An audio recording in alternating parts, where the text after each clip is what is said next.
Well, everybody, wait a minute.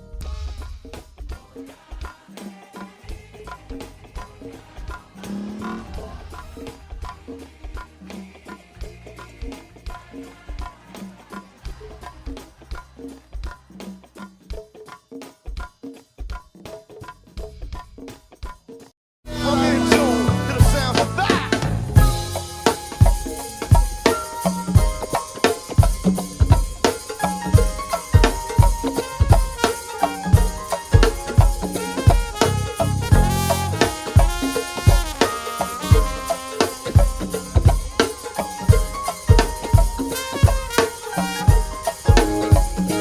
Oh, yeah.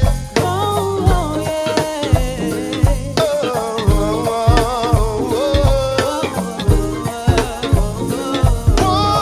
yeah.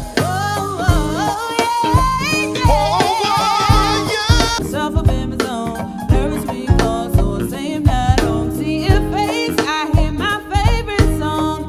Should've sent an email at Number home. one topic on the phone. I wonder if you knew, if you have a clue, yeah. Lay my head on my pillow, got me staring out the window. Wish you saw the sign. What's the reason why? When you come around, I get shy when I see you. See you.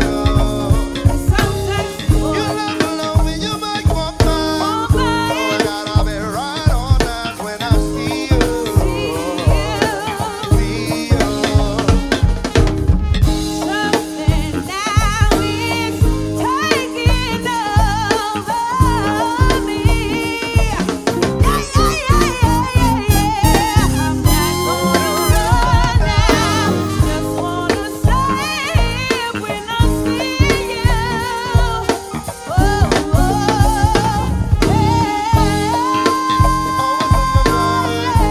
When you come around, I get shy when I see you. See you. So sexy You boy. love alone when you make one call. Oh, I gotta be right on time when I see you. See you.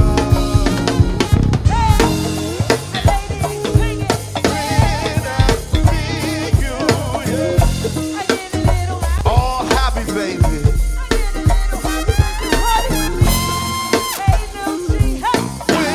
I see you, yeah.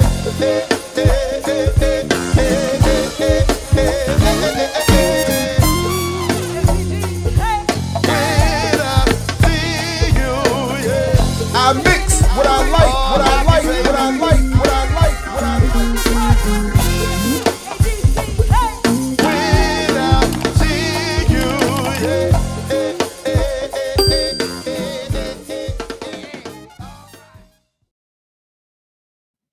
yeah. Yeah.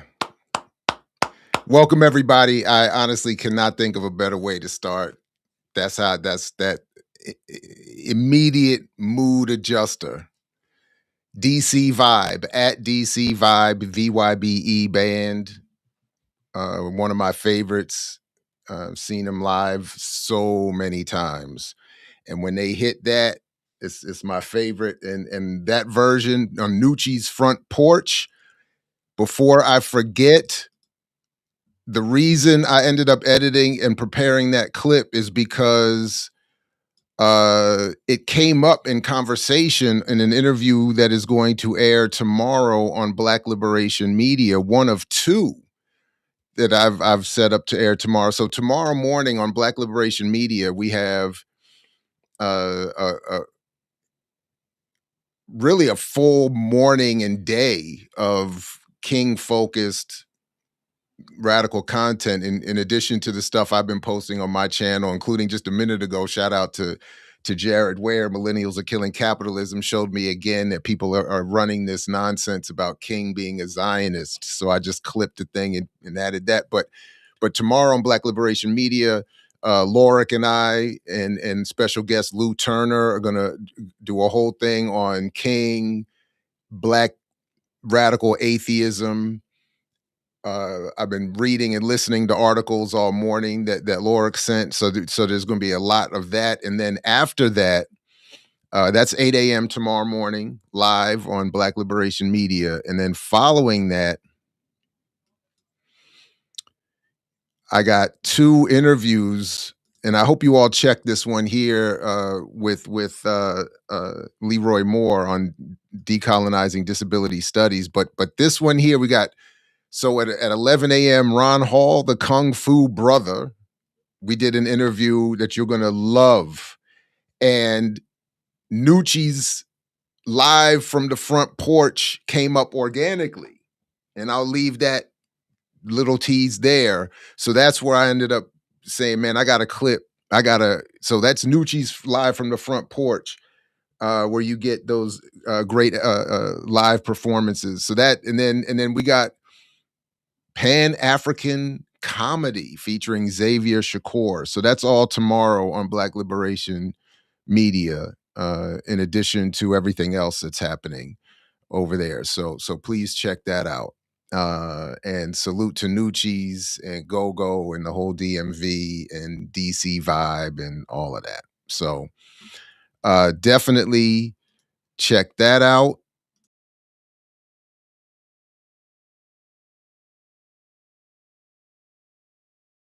And all right, atheists in the house.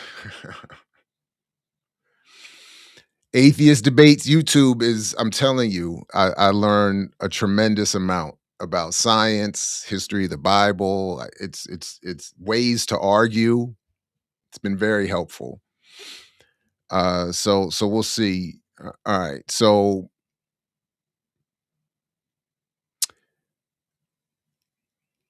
I took care of that. We got Monday's shows. All right. Very quickly, I did get word, if anybody can confirm this. I wasn't able to confirm, but if it is true, it's very sad news. I got word of the passing of Dr. Charles Finch, who's I'm gonna have to confirm and then maybe do a special, because I've read a lot of his books, listened to a lot of his lectures, interviewed him a number of times, found his work remarkable. A mentee or a Jegna relationship with Cheikh Diop, and someone who said he started in the Catholic Church, then learned the African origins of Catholicism and left the church, and then found his way back in through a study of Kemet. So I've always found that interesting. But speaking of atheism, and and for me, it's been the opposite, to confirm my. It's almost been in a way to ultimately reaffirm. I tried to avoid it, to be frank about it. To be honest, I tried to avoid being fully atheist. And again, from the Atheist Debates channel, only the only point that atheism makes is that the God claim has insufficient evidence. I'm not saying there cannot be. I'm just saying the claim as it's been made has been insufficiently supported by evidence. But it's been the study of the Kemetic origins and foundations of Western religion that helped ultimately create that foundation for me to come back to atheism as opposed into something else. But regardless, it's just I found Finch to be fascinating as a scholar, as a human being. So I wish him and his family and all the love and respect, and would want to come back and do more to pay tribute to his work, because I found it to be fascinating and profound. And yeah, it is true. I agree that Matt Dillahunty is great for learning how to debate, but he falls into the same trap as my. So again, that's my point. I don't watch Matt and the others, honestly, when they get into the political stuff, when they start debating Trump and MAGA folks and arguing with them and all of that and coming up with their solutions. And they're very hard on, you have to support Democrats. Like, I don't go there for my analysis of that. But I do go there for my analysis of biblical history and some arguments around Western philosophy and so on. So, but uh, That's why we create these spaces for where the analysis has to be evolved, not, you know, the other way around. But so okay. Um I do have a story to tell, my version of Curb Your Enthusiasm, but I'm gonna hold off on that, and see if the house clears up a little bit before I get into that, because it's a little bit more than I would want to get into with them, but present. But I did have my notes here to get into that and share that story at some point, because I did have a wild Curb Your Enthusiasm moment the other day. Uh, but But what I do want to do, I want to start with this ongoing discussion around Black Marxism. I have another installment of this series that I'd like to start off with before I start to run out of energy and and uh, uh, and whatnot. So I want to do that first, and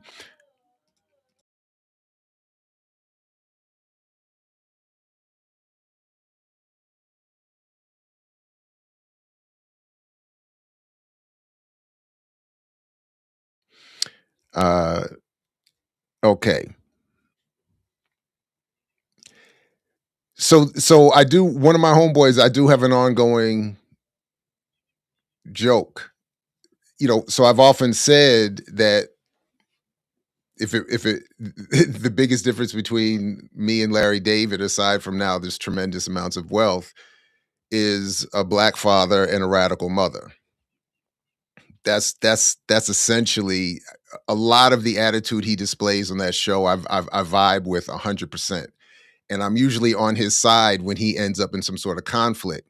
Now, again, to the previous point, I had to stop watching the show when he tried to do the making up with Michael Richards and the Seinfeld stuff. Like, it became too disturbing, so I can't really appreciate the show like I once did. But I do admit that I appreciate and vibe with a lot of what happens in that show. And I've seen some interviews with him about the show and this, that, and the third. And I think, especially as I get older, I'm headed in that trajectory. But but those are key differences. Black father, radical politics create some key differences, but yet there's some interesting moments like the one I had the other day that felt very much like it would have absolutely been a scene in Curb Your Enthusiasm. uh, Make a few edits, heighten the conflict just a little bit, and it would have been perfect for a scene. But I'm going to wait till the house is a little bit too busy right now. I want to let that. And plus, I do want to get back to this more serious piece real quick, because again, starting with uh, s- uh, a point raised and a question raised on Patreon. So salute to patrons and channel members and all those who support this platform, and of course that the same over there in Black Liberation Media. By the way, please check Saturdays with Renee, uh, and that we did yesterday, and the special we did Friday with Jared Ware and Laura Shihai about Canary Mission and Zionism and all of nice little through there. But this question was raised around Cedric Robinson, Black Marxism, and its relationship to Marxism. And the question being raised, why initially does it discourage Marxism?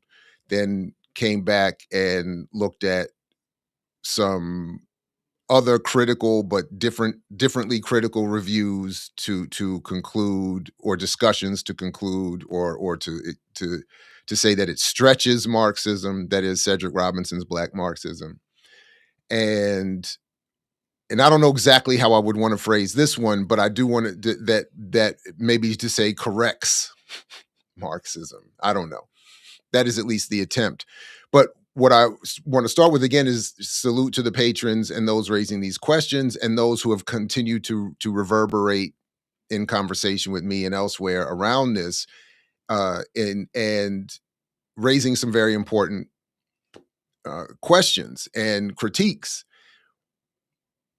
A lot for me that revolve around not so much what did Robinson say or write, but the extent to which we all have been reading Robinson, Black Marxism specifically, but beyond, and to what extent we have been misinterpreting him in both directions. That is, those who have argued Robinson just said, get rid of Marx, don't engage, just you don't need Marx at all, and that was the point. Or others who have said he was just wrong on Marx and Marxism, and in particular his insufficient engagement with Black Marxists, and as I want to get to, as I mentioned earlier, that I would do, I went back and read Josh Meyer's chapter. He's written more on Robinson that should be read that I haven't engaged and read too closely. But I did go back and read his chapter on Robinson in Of Black Study, and I think Myers comes closest so far in capturing where at least I am. And he raises, more importantly, some questions and points about how we all have or have not engaged Robinson that I think are really important. Now, so by the way, salute to Josh Myers and to Jared Ware, both of whom I've been in touch with about this and in pieces over the last few days, and who both suggested and then helped me. And this is actually this is a version of Curb Your Enthusiasm I can share another episode. So Jared Ware suggested, and Myers wrote and then helped me locate, that I and others engage Robinson's work, and particularly his journalism, in the Third World newsreel that he and his wife Elizabeth produced in, I forgot the exact years, 80s, 90s, in there. And Myers pointed out that it's an untapped resource, and he mentions it in his book, but it's not. So I said, okay. So I said, look, I'll look into it, and reached out, and Myers, salute again, told me where to go at the NYU library where they're housed. And so I did. So I looked at, so some of you, I don't know how well this is going to translate. And there is a piece of this that I do have to leave out. So, so some of you, I think, know that in certain situations, like with this one, the Robinson collection is housed in a special collections at the NYU library.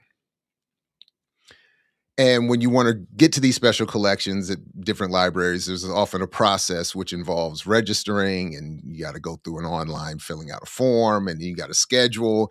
And then they tell you with this collection, it's got all this different media, so you can't just show up whenever you want and just go in there. You got to schedule an appointment, blah, blah, blah. So so I call up there. I just, to clarify the process, get the process, go through the process online, realize there's a glitch in the process that's not allowing me to complete the process online. And after several attempts, I say, you know what? I call back.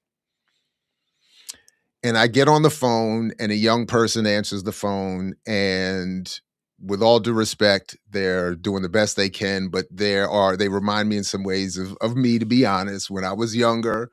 Not thrilled with the job I have to do, not really that gung-ho about doing it, and in many ways trying to do the bare minimum to get rid of the call. I know that going in, so I call, I'm saying, listen, I did the best I could to get through this online. There's a glitch. I walk this person through, show them, because at first they're like, it's kind of that little bit of that energy of, I think I'm talking to a boomer. He's probably confused. He doesn't understand the interwebs. And I said, so I let that go. I let that energy go. I sidestep it and say, listen, it's, so I, walk them through, show this is, and then we get to the point, and they see this is glitch. This is not working. So after all of that, they said, hold on a second. Let me check something.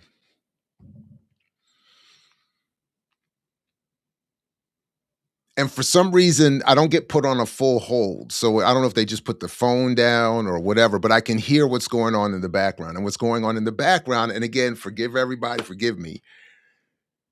It sounds like, and far be it from me to talk about, who can be and is appropriately identified in what way and whatever. It sounds to me like a very young white voice, woman, female voice, a young white woman has come to the desk with a concern.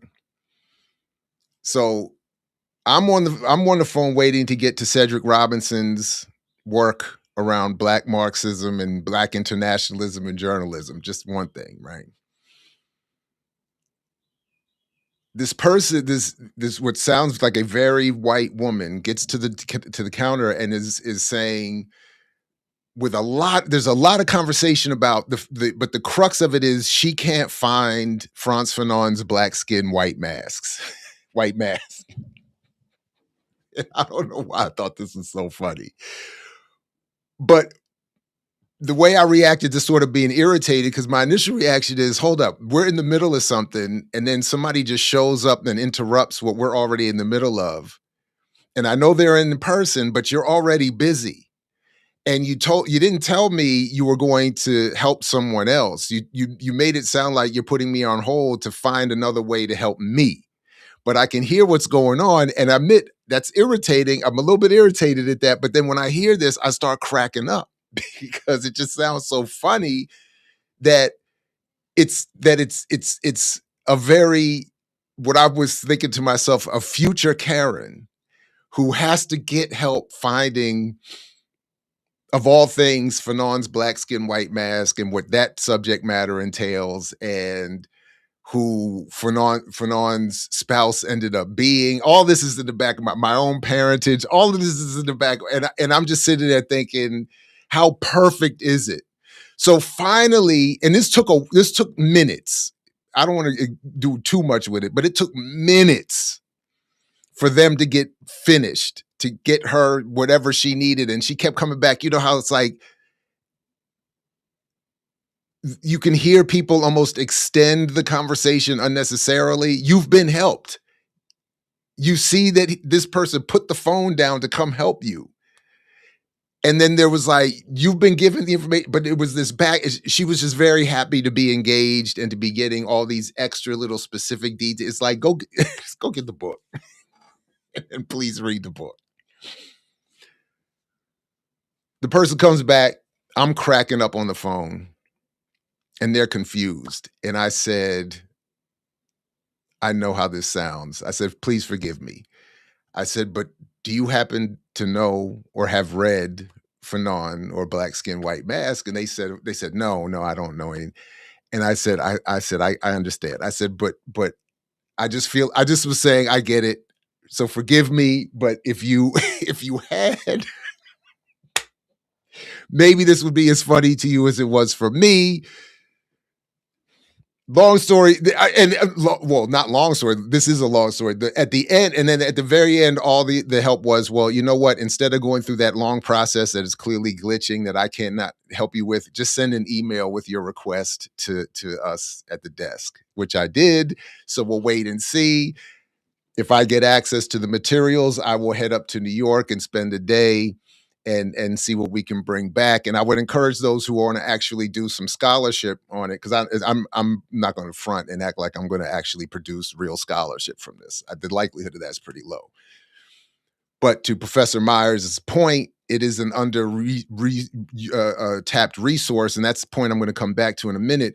In turn, that most people who engage Robinson have never looked into. And I acknowledge, I thought it was fascinating to hear about that, and I'm going to endeavor to check it out. We hope it will help prevent her future Karenness, and I may be, and I'm only hearing this over phone, but it just, to me, it was hilarious. It was hilarious, and helped me break out of the frustration of trying to get this work and being interrupted in the process. So, all right. But what I did do, as I said, is uh uh come back to Meyer's work here, and just want to encourage folks to do that themselves. First of all, this whole book is great, of Black Studies. I really like it. I think it's very helpful, and it's very well written. And this chapter here on Robinson is perfect uh, for this sort of series discussion on Black Marxism. In part because, and I want to just start with the highlight here, and we'll get to the quote in a moment. But Myers says something here that summarizes my thoughts about this series. So one, just a quick reminder about the series that I'm calling it, this Black Marxism beyond Marxism is what I thought this segment would be. To clarify, this is part of an ongoing, continuing discussion that began with a Patreon question. Meyer's work has to be consulted, and with greater honesty than Edwards, that is the first one we started with, offered as an example. In other words, if we're going to criticize and engage critically Cedric Robinson's work, which I think should, of course, happen, I think it needs to be done. Not that Edwards didn't raise, I think, important points and some stuff that I said resonates with me, but especially going through the other criticism or critiques, and then catching now back up with Myers. I do think it's important to point out that Myers' work does have to be consulted if we're going to critique Robinson, and that Robinson's work needs to be dealt with and addressed with a little bit more honesty, or totality, maybe is a better word. I don't mean to suggest Edwards was dishonest, but maybe with a better, maybe I am saying, or a better faith engagement. Myers confirms, oddly, that, as I wrote in my note here, a greater engagement and support for Marx than Edwards' reference to Myers suggests. So, right. So Edwards, if you go back to the first one in this series, references Myers' work to justify Edwards' claims that specifically Robinson was insufficiently engaged in radical politics and political organizing at the time. Myers, of course, going back and reading him, at least just in this chapter, never mind his biography, does in this chapter alone a more, I think, honest and full engagement of Robinson that is revealing that Robinson engaged Marx and Marxist work more than Edwards' critique gives Robinson credit for. And I think that many who come out of Black studies, never mind a Western Marxist tradition, as it seems Edwards was coming out of, but the Black studies community seems to equally dismiss or limit Robinson to a reading of just Black Marxism to conclude that we in the African world should diminish, if not just avoid entirely, Marx and Marxist work as we figure our ways to liberation. Myers, just without, I think, whether meaning to make the point or not, just in covering Robinson's work more fully, shows that Robinson was not, in fact, saying don't engage Marx, but was saying, my summary, look, I engage Marx and Marxism a lot. And where I find flaws, I'm adding my stuff to it. So the point, not to discourage Marx or Marxism, but to put it in a more appropriate context. And I think Myers' chapter deals with addresses that. Okay. And then as Myers points out, the fact that I am not alone in not reading forgeries is part of the problem, and we'll come back to that. But the point is that much of Robinson's work beyond Black Marxism, I and others have either not read or not read sufficiently enough. And I'm still working my way through forgery. So salute to, and I didn't even get to that until I saw Millennials Are Killing Capitalism with Mtume Gant, and they were talking about it, and I'm kind of pissed because given Robinson's work and particularly his focus in that work on art, culture, and so on and so forth, and media, that should have been assigned to me by my seniors in grad school and elsewhere, and it should have been brought up in many discussions within Black studies and Black radical political circles where Robinson is brought up, but only to talk about Black Marxism, and again, I think in a very limited and narrow way. So now, as again, we'll come back to it in a moment. Myers says the following that again summarizes my thoughts, and I wanted to say at the beginning before we get to it in the context of the chapter here. Myers writes, quote, "Yet his, that is Robinson's, conception of racial capitalism is after something more. For Robinson, the point was never to adjudicate a debate between liberal anti-racists who merely want to reform capitalism and socialists who believed the abolition of race would come with the abolition of capitalism. Neither was it to participate in some Hegelian exercise about capitalist modernity's evolution and eventual flowering in the West. Racial capitalism was an attempt to explain questions of order and how order came to construct and rely upon human differences. And it was theorized during a period when Robinson's larger work attempted to unpack the meaning of power, the ability to create certain kinds of meaning, to justify certain ways of ordering society. The deployment of this view of racial capitalism was neither an evasion of political struggle, nor was it the endorsement of either side of the often false binaries erected in many of the struggles between materialists and idealists, race first or class first analyses, and others. It was about whole structures of thought, whole structures of being," end quote. And that, I think, is well written and says a lot about how I would want to say what I would want to say for my 2 cents on the matter. All right.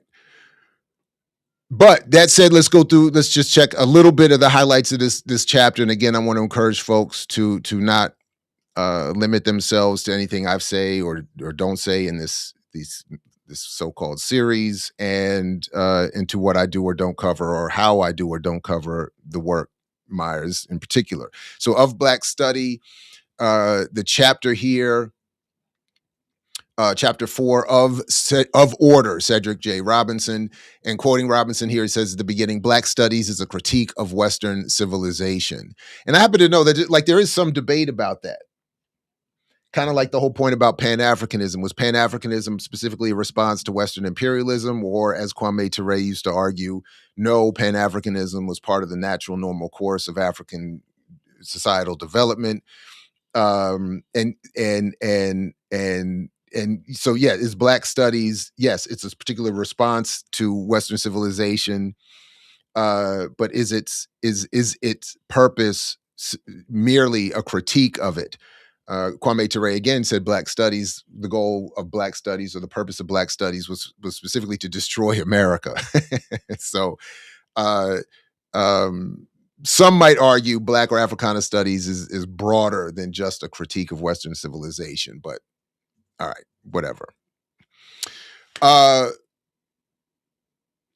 As Myers says here, as a Black Studies scholar, the question of the nature of the political system to which Black folk were marginally integrated provided a crucial vantage point for Robinson's understanding of what the political was and was not.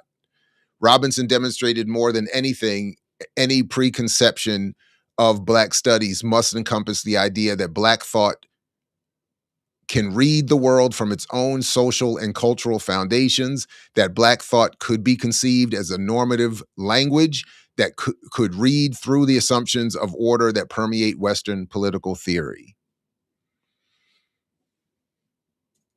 And just Robinson's theorization of Black radicalism was premised on more than a simple dichotomy of Black philosophical idealism against historical materialism, or Black thought as a simple negation of European modernity. Robinson's thought represented a problem of knowledge and how what and how what can be known about Black people was often submerged in the muddy waters of a Western episteme that could accommodate neither the historical foundations nor the powerful contemporary currents of Blackness in its fraught definition of the human. Let me see that make maybe a little bit easier to see. But yeah, uh, just yeah. Far more thinkers have taken this work to be simply another history, another sociological intervention, another statement about Marxism. And this is something, again, I want to invite people to visit or revisit Myers' chapter, if not more of his work on Robinson, because I think what he's saying, what he brings up is very important. And this revisit of late for me does clarify this a bit, that a lot of us have engaged Robinson in a very limited way, and we've put very narrow and limited readings on what limited amounts of his work we've engaged, and have made grand proclamations without and then have avoided his broader body of work, the broader discussions about his body of work. And that's why I think it's important to note where we are at any given point in terms of study of a given subject. Yeah, there's always levels. The concerns of most who offer interpretations about the work often stem from a desire to take elements of Black Marxism and to discipline them. Rather than follow Robinson's path for new understandings of the nature of knowledge, especially Black knowledges, such interpretations direct us back to the very disciplinary interpretations of the realities it questioned. So a lot of what Myers invites us to think about in terms of Robinson's work is just that, his question of disciplines, of categories, of genres. This is kind of reverberating around here a lot lately. How are we yeah.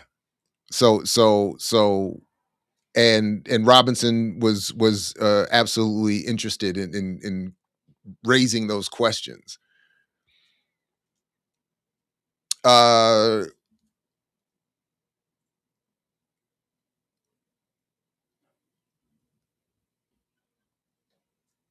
Or finally, as Myers says, that there's an attempt to see in Robinson's work a grand theory of European racism, or what Robinson called racial capitalism. But it is also necessary to understand that the core of Robinson's work is about something more than contributing to these areas of discipline-based inquiry, be they historical, sociological, political, or even Marxist. The kernel of Robinson's reading of Black radicalism is not in the mere fact of resistance or in the documentation of our people's reaction to negative stimuli. It is a detailing of the metaphysical and epistemological and ideological meanings of human action, ones grounded in the sort of people that Africans are. Robinson argued that Marx had not realized fully that the cargoes of laborers also contained African cultures, critical mixes, and admixtures of language and thought, of cosmology and metaphysics, of habits, beliefs, and morality. That this conception of the Black radical tradition has been rendered as merely resistance or opposition is perhaps a political choice, and if so, it is one with the consequences for how we narrate and define struggles for liberation. If the reduction of the Black radical tradition simplifies it as mere resistance, then any range of politics can become radical. Which is why I've always thought it was necessary to include a clarity around a defense of socialism. But I'm probably not fully grasping the point there. But it may even be, as Myers continues, for some thinkers, a concession to the idea that Black radicalism, the desire to name it as such, was and is meaningless in the first place. The Black radical tradition had its foundation, had at its foundation a genealogy of thought and movement. It was an accretion over generations of collective intelligence gathered from struggle. In the daily encounters and petty resistances to domination, slaves had acquired a sense of the calculus of oppression, as well as the overt organization and instrumentation. So the question that I wanted to that as I read this and reread it, and one question that arose for me in this part here was is not part of that genealogical accretion a grafting and an appropriation and retooling of Marxist logic, given the circumstances of capitalism that Black people found themselves in.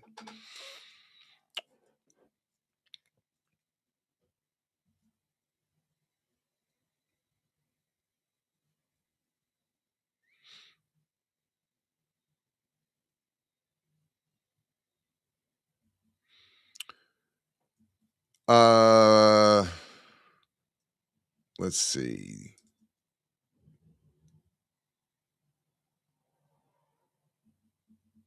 There's just a little bit more here that I wanted to share, and just again to encourage people to come back to this chapter on their own. This is a little bit more of the biography about his time with African world radicals and members of the left. Um, but just to the point that Myers is just reminding of, just through his thoroughness in the research here, he talks about Robinson's grad study in his graduate work. His dissertation, "Leadership: A Mythic Paradigm," was completed by the early 1970s and never quite understood by most of the scholars who were to evaluate him. So he had a little bit of a contentious battle with his dissertation committee, in part because, as Myers points out, Robinson was critiquing the very structures of knowledge, the foundations of Western political thought, um, and which is I think is I understood what Myers was doing, to point out that this is what Robinson ends up doing throughout his work in what becomes Black Marxism, and then his other work that we don't talk much about. But quoting Robinson, because one of the points that Myers does want to make, and this was something that, for instance, Edwards left out in his critique when raising this parallel that some Marxists make between Robinson and Afro-pessimism as something that prefigured Afro-pessimism. And I don't know if Myers was meaning to address this consciously, directly, or not, but he ends up doing so by pointing out in a few instances here that Robinson was not discouraging political activism, and quotes him in some introductory remarks here as saying, "We must forge our organizations into political steel with the capacities for breaching national boundaries and forming alliances with international organizations and multinational volunteer agencies alike. We must not fail. We cannot concede." So Robinson was involved intellectually and otherwise with a variety of international anti-colonial, anti-capitalist movements. And as I mentioned earlier, Myers reminds us that Cedric Elizabeth, his wife, and others would create the critical Third World News Review. I think I said real earlier. While spending the next several decades organizing and supporting political organizers in and around the city, as well as abroad, cultivating a loving family and household that extended to the larger community all the while. All right. So I would like to see others check his Third World News Review, because it does look like, from just looking at the catalog online, that a lot of it is a very internationalist approach to remind, as I would interpret it, that Black people here are part of an international global struggle, are part of a global African community, anti-colonial community, anti-capitalist community, and need to be, getting busy as part of that process. And they were, beyond just producing uh, high-level academic scholarship, were producing important journalism to encourage that. So as Myers reminds us, what did Robinson actually mean by racial capitalism? A system of production and exploitation whose natural development propels the social categories of class and achieves its epistemological justifications in the creeds of individualism and logical positivism. Modern capitalism, however, assumed its historical character within the race epistemes consequent to slave economies among Europeans and much later instituted by Europeans. Race orderings, which in the 19th century race sciences extended to females, ruptured the calculi of capitalism, suborning class, liberalism, and scientific discourse. So part of what Myers is reminding us, and what Robinson was clearly attempting in his work, was to show that the capitalism that would emerge had already embedded in it, as we've been talking about, attitudes towards racial categorization that would be applied to the specifically African, mostly African descended population in that at the foundation of the genocide and enslavement and labor extraction. So, and with its natural end being fascism. And this is something, by the way, as people try to manipulate the memory of Dr. King, you know, this was also Dr. King's point that the logical conclusion, he said, of capitalism was genocide. Quote, end quote. So, back to Myers' discussion here, if the idea of the Black radical tradition has been misunderstood, this idea of racial capitalism has been both misunderstood and hotly contested. And this is where I think he describes where I think I am.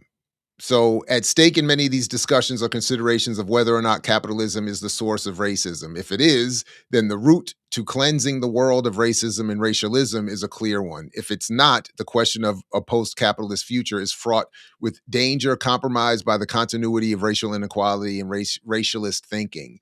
And then there are those who view these issues a bit more flexibly, taking a middle ground position, asserting that while capitalism may not be racism's origin, we should nevertheless privilege anti-capitalist strategies as pathways to erecting anti-racist societies. And I highlighted that because I think that's where I am in terms of the categories identified here by Myers. Because at this point, again, to credit Vijay Prashad, the sovereignty that we deserve doesn't bring the dignity that the people need without socialism being involved.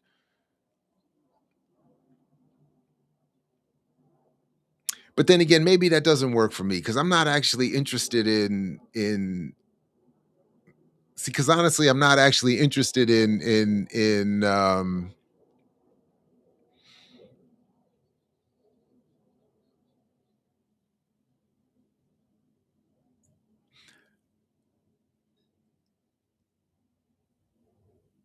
I'm interested in a national liberation first for those identified, racialized, categorized as African descended Black people here in the US starting point.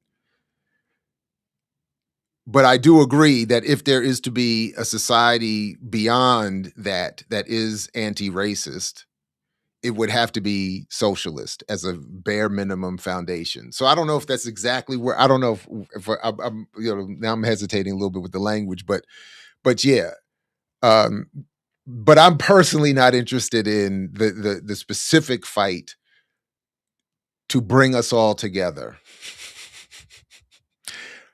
knowing that if that is to ever happen, capitalism can't be involved. So, all right, there it is. But more importantly than where I think I might fit into all of this is what I think Myers is reminding us of Robinson's work, both his approach to racial capitalism and then this point that his approach to that and his broader discussion of the Black radical tradition is often misunderstood and hotly contested. And to a point he doesn't really make in the way that I'm saying it here, that is Myers, it happens, this hotly contested argument happens often without fully engaging the broader work of Robinson. So, as Meyer says, in recent years, these studies cite Robinson and racial capitalism almost as a matter of course, and there is now a growing, if not mature, discourse that offers racial capitalism as a necessary beginning point to theorize our moment. But that is usually where the engagements end. Studies of racial capitalism become another variation of Negro problem studies, resulting in an intellectual practice that contains humans with racial logics even when it struggles against them, that contains humans within racial logics.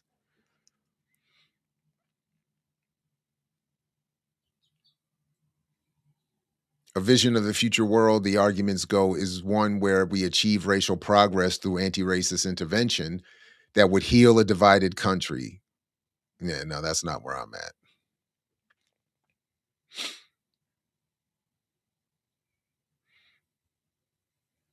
This capitalist modernity has to be seen as either inevitable or progressive, but at all times capable of being improved through anti-racism. No, that's not, no.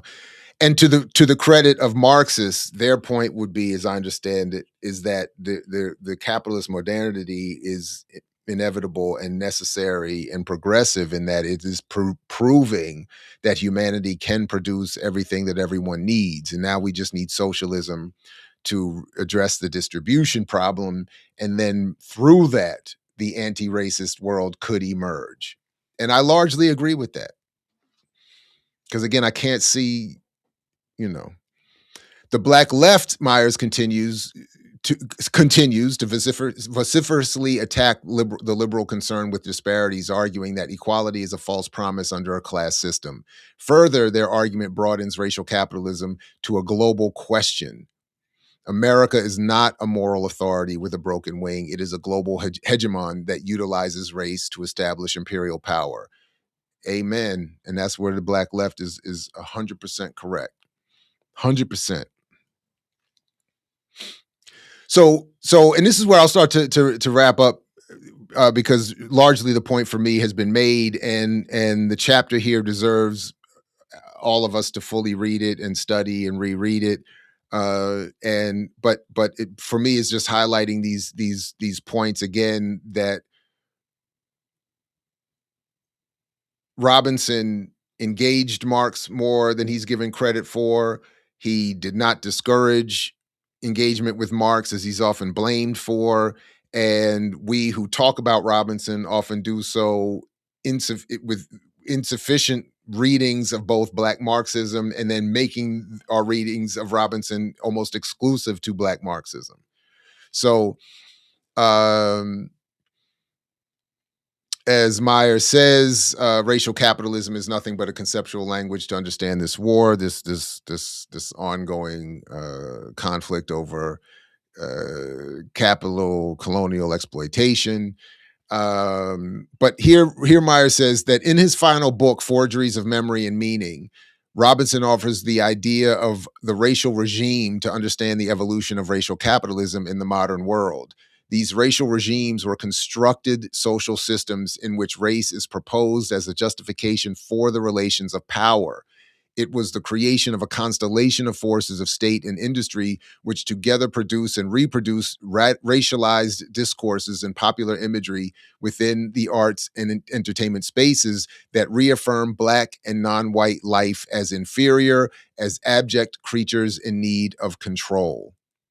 The demands of industry the demands of industry need the racial regime to be continuously updated as it faces unique challenges in the world. And I love that Myers reminds us of that point, because it's not always going to look exactly as it did yesterday, and it is designed to maintain the same structures of inequality into tomorrow. Yet his conception of racial capitalism is after something more. For Robinson, the point was never to adjudicate the debate between liberal anti-racists who merely wanted to reform capitalism and socialists who believed the abolition of race would come with the abolition of capitalism. Neither was it to participate in some Hegelian exercise about capitalist modernity's evolution and eventual flowering in the West. Racial capitalism was an attempt to explain questions of order and how order came to construct and rely upon human differences. And it was theorized during a period when Robinson's larger work attempted to unpack the meaning of power, the ability to create certain kinds of meaning, to justify certain ways of ordering society. The deployment of this view of racial capitalism was neither an evasion of political struggle, nor was it the endorsement of either side of the often false binaries erected in many of the struggles between materialists and idealists, race first or class first analyses, and others. It was about whole structures of thought, whole structures of being. It was about whole structures of thought, whole structures of being. While there have been critiques of Robinson's actual argument, much of the contested nature of what constitutes racial capitalism does not proceed by way of engaging how or why Robinson employed the term.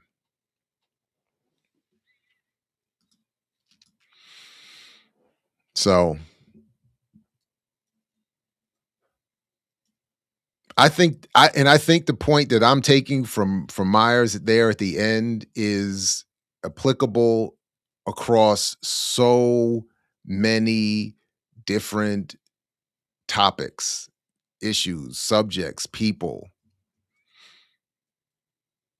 myself included. We're not engaging enough with enough well-rounded study to reach certain conclusions, and then almost the conclusions we're trying to get people to reach with us are not investigated soundly enough either. But uh but yeah, just quickly, I mean, Myers talks, he does, I mean, just to round out this last point about how much Robinson engaged Marx's work that we don't engage in Robinson's. In the introduction to the Terms of Order, Robinson shared his essential agreement with Marx's 1844 belief that socialism will throw the political husk away. Marx, for the time being, achieved a reconciliation of the political and anti-political.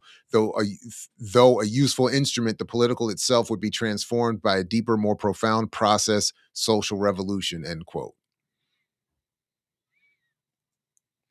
So what has often bothered me is that a lot of the people who I know in the Africana studies political world who want us to not engage Marx and then will use Robinson as a way to get us to not engage Marx, have not themselves engaged Marx at all or sufficiently, and haven't engaged Robinson sufficiently to even see how much he engaged and took from or learned from or amended or corrected in Marx. So this little exercise for me, it becomes weird-er to hear people say use Robinson to avoid Marx when Robinson himself didn't avoid Marx at all.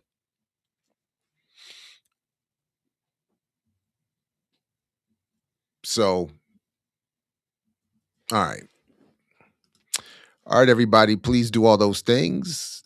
Like, share, subscribe, and so on and so on.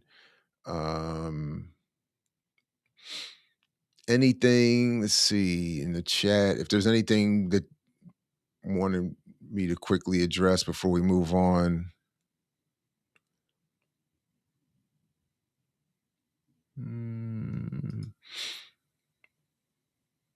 Do I think Algeria today being jealous, is anti-black, racist, is their former colonizer France, non-revolutionary black liberation stuck?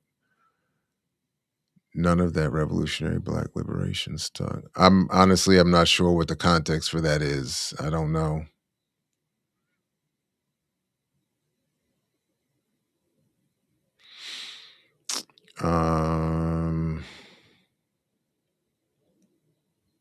Anyway.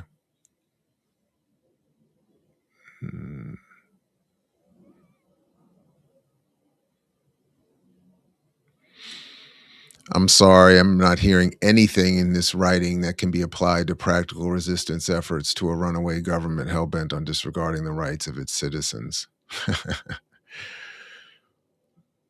So I don't agree with that.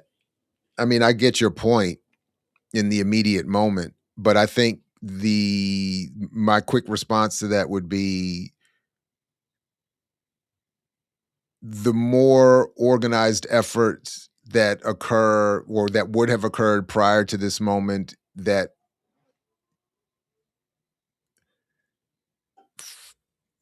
maybe more fully or properly engaged Robinson's broader sets of arguments might have either prevented this moment or made this moment's impact less severe. I don't know.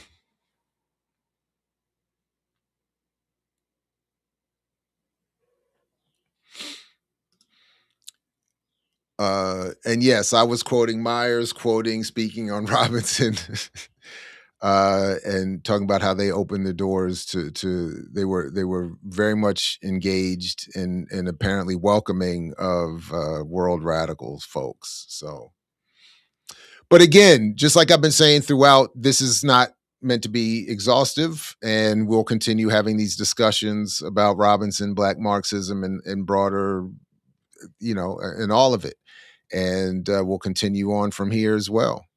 Um, so yeah.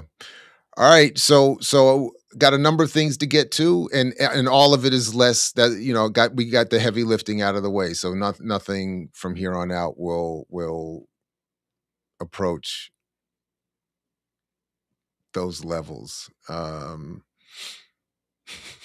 that level. So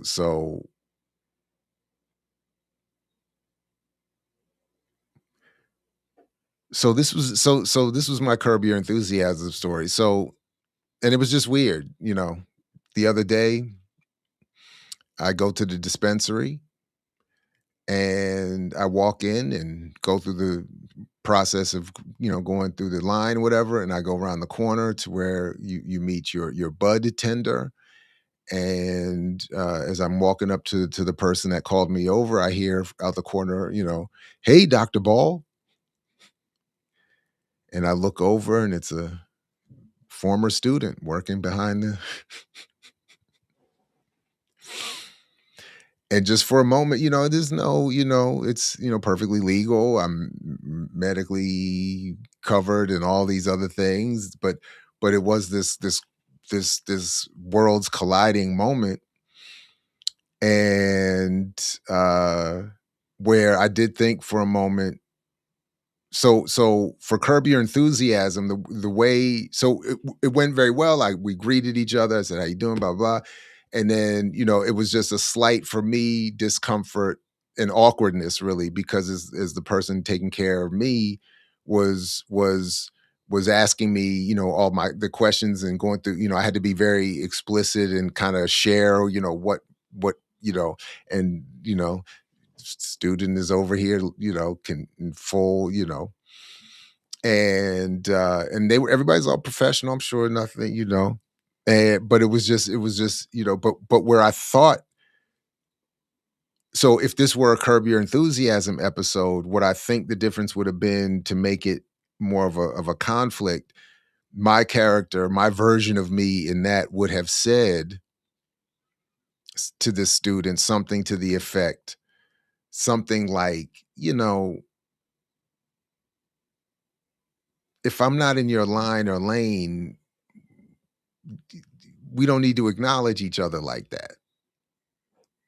Just or I would have gone over and said, let's not bring this up on campus, or something to heighten the conflict a little bit, to make them respond in some comedic way, to make me respond and end up walking out as Larry David often would, and unfortunately I often do, with some sort of, you know, issue.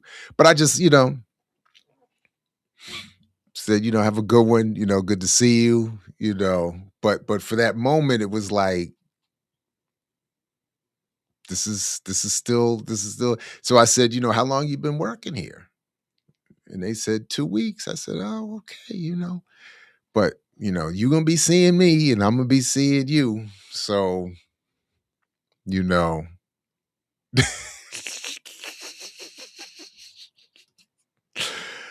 All right. So we'll see. I thought that was kind of funny though.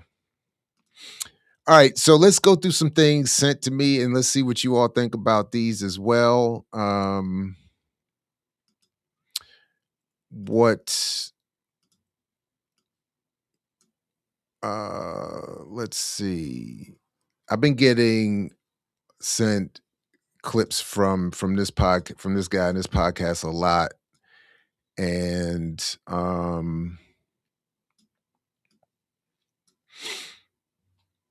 let's have a look.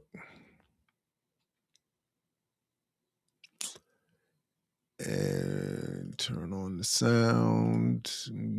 Do it like this. And wants to be individually rich. I don't think anybody understands the power of collective richness. They don't. That's the nail on the head. You don't understand the power of collective richness. Because if all of us got it, then all of us got it, right? If we put in our money together, and this is honestly, this is socialism, right? This is the means of production. We own the means of production. We put in, so we all benefit from it, right? Mm-hmm. But the individualism is already set in place where it's like, what if you don't? Yep. If you say, okay, we all gonna stop going to work, right? But what if you don't stop? If you don't stop, then that means I stay home. That means I'm gonna get fired, lose my job, get fired, and then it go back to the me. But if it's $40 a month to the national black, whatever the case may be. So correct me if I'm wrong, but I think there's a conflation of things happening here, because on the one hand, he starts off correctly by saying, if we all got it, then it's socialism. Yeah. And then you're moving towards a situation where there are no classes and the next stage is more likely impossible. But socialism requires the prior nationalization of the economy so that you can scientifically, democratically redistribute all the wealth and resources produced and then determine how those resources and wealth will be produced and defined and all of that. But now he sounds like he's going into a pool your resources type of thing, talking about we're all going to contribute $40 a month. That's not socialism.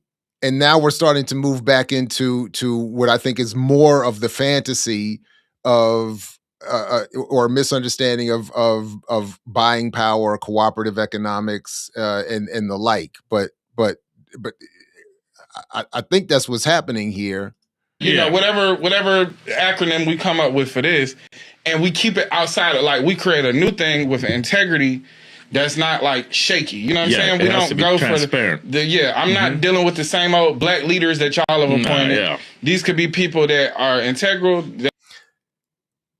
So this is where, when I start listening, like, this is what I'm saying. It's almost easier just to say socialism and let's focus on that. And that's why I'm saying, if the question is national liberation,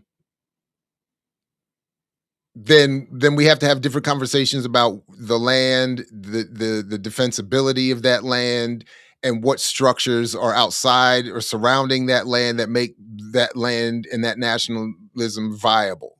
But if the question is this society, then now we're starting to head into fantasy there, because again, Marisa Baradaran's point, you can segregate people, but you cannot segregate money. So if the idea is now what I'm hearing here, we're going to move into black people in the United States currently geographically located as is, would just contribute to this new fund that is also somehow in and of the system, to the point that the money being contributed is still the American dollar being backed by the federal government and the value attributed to it by the United States, but is somehow going to be outside that system in some black high integrity space so now we got to go through, where is that going to be? What is that structure going to look like? Who are these people going to be organizing, and who are going to be the leadership? Because he said it's not the people that we've ever heard of. So it's going to be some new leadership. And then if you do the math, which I actually did after the first time I heard this, 20 million people. So I just said, if you just took half of the black population, or 20 million of the 40 million or so black people in the United States, figuring that at least half are either too young or too old, or are not just going to participate. So I just, but we can adjust however. But 20 million people depositing $40 per month generates $800 million per month, or $9.6 billion per year. So that sounds pretty good, but what could we be expecting could be done for an entire black community with that $9 billion? Now, so we could expand from here, but let's just see for a second. Black America spends what per year on healthcare? Just quick. Let's see. Overall spending. Some analyses show black households have slightly lower average medical expenses than white, with $23,000 per household, around 4.8%. I was trying to get a total number real quick, because for me, at least, a summary, what I would suspect would be the case, and I'm open to be checked on this, but what I would suspect would be the case is that $9 billion isn't going to be enough to do all of the things that we think would need to be done. You know, for instance, I mean, didn't what I mean, professional sports teams are $5, $6, $7 billion. So, I mean, the point is, these numbers sound big, but we're talking about $9 billion when in the United States GDP is 23 trillion. So again, my point is, what he's advocating sounds far more complicated an argument and a thing to build than simply saying advocate for a socialist economy or redistribution of the $20 trillion in this country that's already distributed. Because I don't even know what this $9 billion in this current arrangement could do.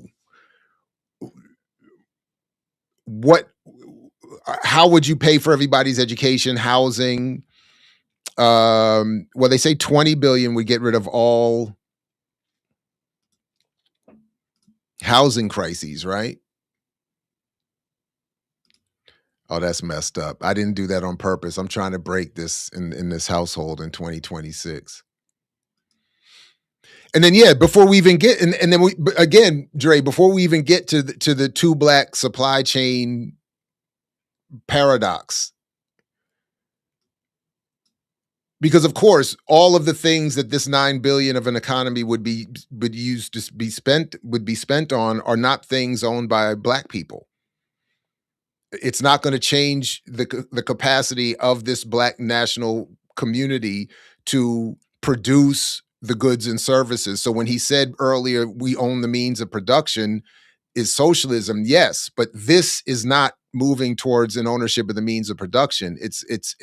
Now we've just moved back to pooling resources. They have a proven record. There's so many ways you could do it, because, we always have the excuse, somebody's, we don't want this guy, he's going to steal the money or whatever. No, it's not going to be central. It shouldn't be a messiah complex where there's one person who's coming to save us. No, this should be a council, and it doesn't have to just be lawyers. It should be scientists. It should be entrepreneurs. It should be everybody, the whole community. Educators. Yeah. It should be somebody. It should be 12 appointed people from every walk of life in our community. It should be so. So 12 appointed people are going to redistribute this $9 billion among the Black community.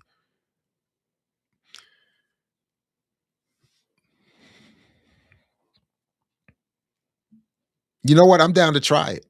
I'm down to try it though. Let's try it. I'll kick in $200 a month or whatever. What did I do the math on? $40 a month. I'm sorry. $40 a month. I will kick in $40 a month, or do I just have to put in 20? Half, fifth. No, but seriously, I'll put in 40, or maybe if you mix, you got to put in double. I'll put in 80 to overcompensate. I'll put in 80. And then who are these? Who are the 12? And then what gets done? I'm down to see what we could do. I'm down to push the contradiction. In other words, I'm down to participate. Let's generate the $9 billion in a year, and go through a process of electing the 12-person Black National Council to distribute the funds. Who would be nominated? What would the nomination process look like? You got to go out and get a certain amount of petitions, signatures to become nominated. I'm down for that. Let's do it. And then let's see what happens. What could we do? What would we vote to do? And what could be voted to do? I'm down to see. I've predicted and suggested it's not going to do much or have the impact we think it would have, but let's push it. Let's see. Intentional, and it's so simple to do.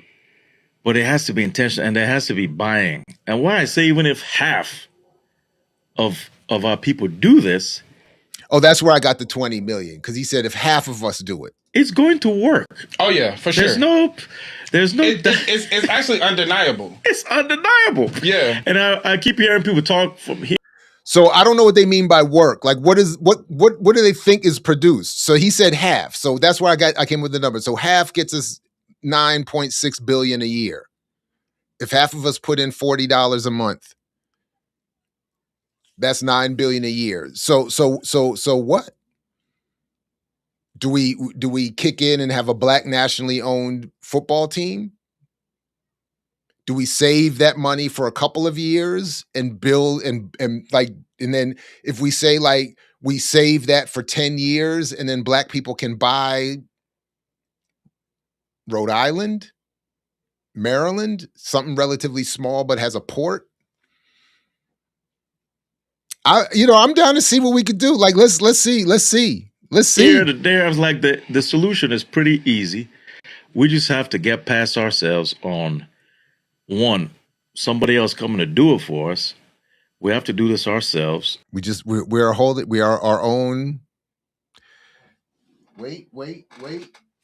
In the flip of we are our own liberators, we are our own oppressors. We are holding us.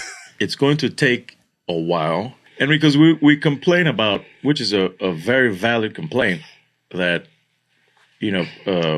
whether it be venture capitalism or private equity, African Americans or people of color, period, are given less than 0.5% of funding. Right. Because we have the ideas, we have the manpower, we have the know-how, but we're not in the proximity. And for me personally, if my brother came to me, I'm gonna lend him money first versus somebody that's not my brother, right? Right. So we have that disadvantage against ourselves. Everybody wants to be individual. So it's weird because again, so they kind of went all over the place. They went from capitalism to pool our resources to we can do it. We're our own gatekeepers and barriers to pointing out a very structural problem when he's saying we don't get venture capital, we don't get investment, we don't get support. Yeah. As we've been showing around here a lot over the years, the academic research alone, never mind anything else, is very clear. That is one of the major problems facing Black businesses. access to venture capital, access to banking relationships, access to scaling, investment support, et cetera, all of that. So yeah, so it's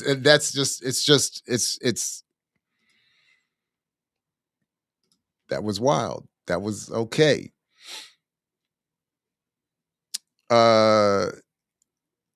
I sort of worked it in yesterday, so please go watch. I had initially thought to save it for one of these, but please go watch yesterday's Saturdays with Renee for how, my thoughts on Alex Karp, Palantir, and biraciality.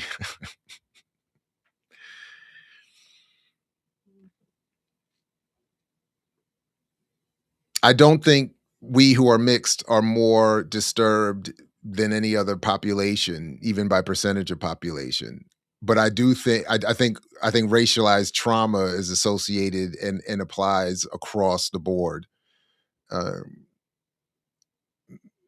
and manifests in so many different ways. However,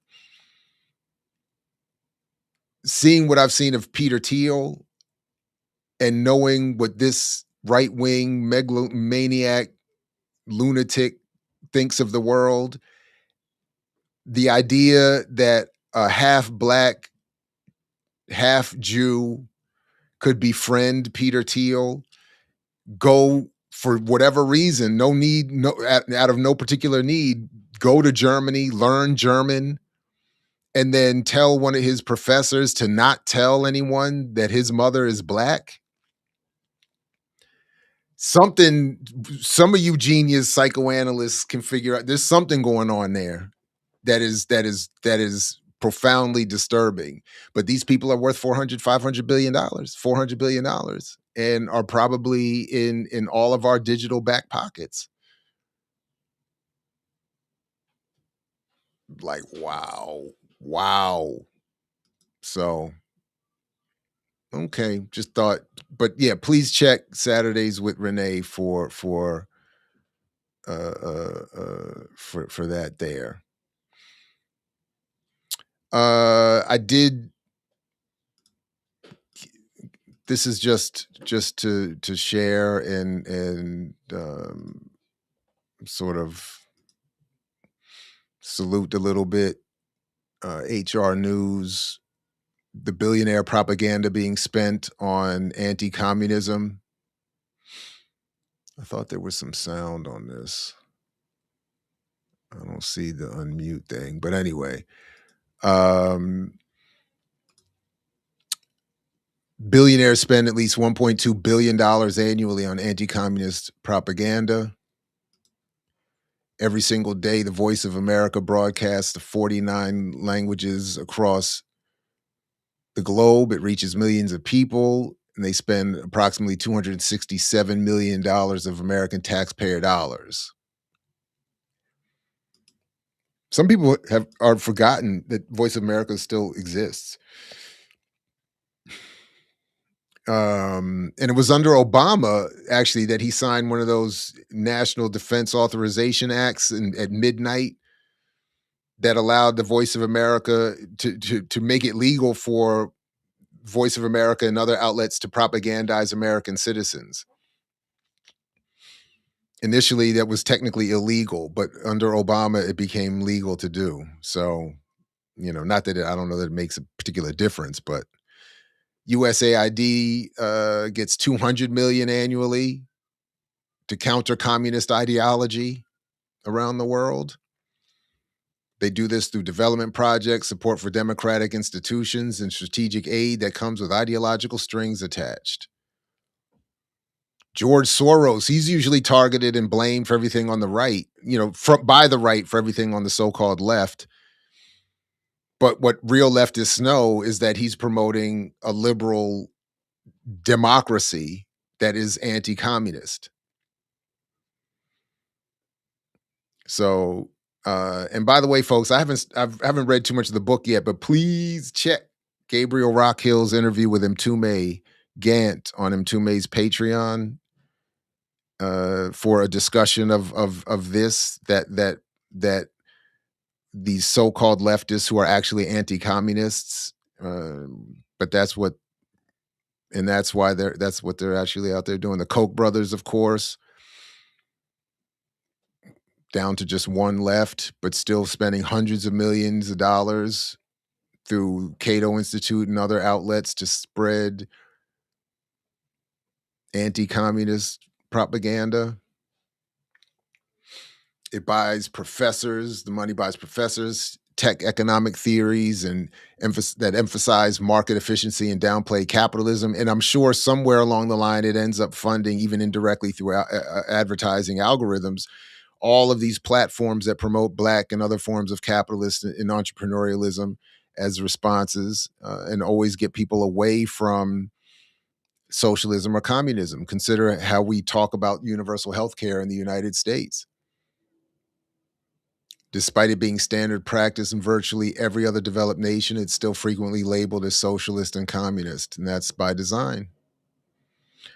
The real fear isn't that socialism will fail, it's that it might succeed and people will notice, said Michael Parenti. And he was right. He was absolutely right.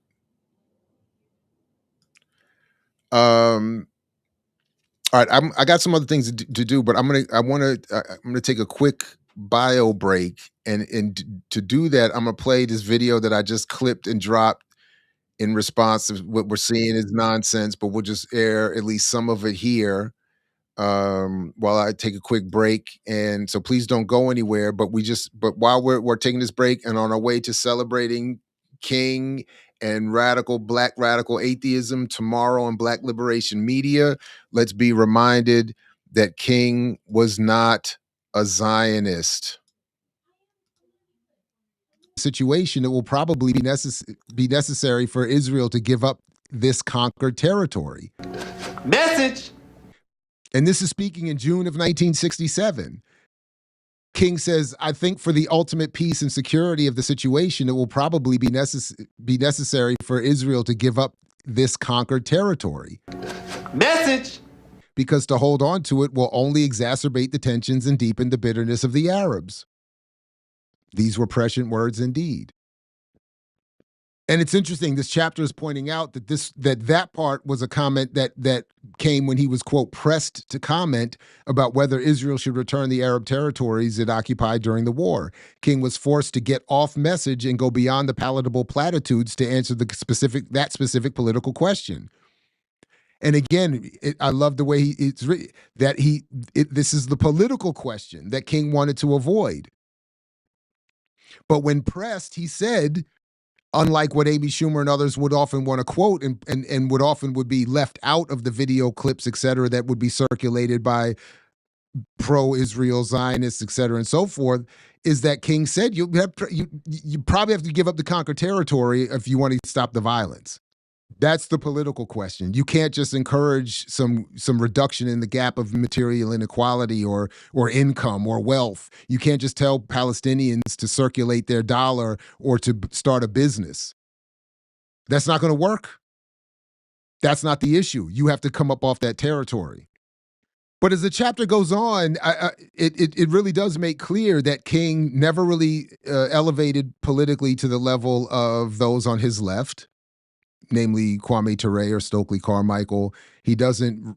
He comes into conflict with what's described here as the SNCC newsletter controversy, which was ultimately condemning Israel and Zionism as racism and colonialism, and siding with the Palestinians and recognizing that Palestinians were colonized like Black people here, and that their struggles were identical, or similar, if not identical. And then this enormous array of Jewish organizations all reached out, including the Anti-Defamation League, all reached out to King by telegram shortly after the conference ended. The 1967 National Conference for New Politics in Chicago dropped a statement condemning Israel and Zionism, starting the June War. King had spoken at the beginning of that conference, didn't apparently realize how radical it was going to end up being, and then was called to condemn them and to separate himself from the rest of them, distance himself from the gathering because of the statement on Israel, again, as being Zionist and colonialist. Richard Russell, a Jewish businessman, activist, and part owner of Ramparts magazine. Russell was close to King and occupied a seat in the executive board of the National Conference for New Politics.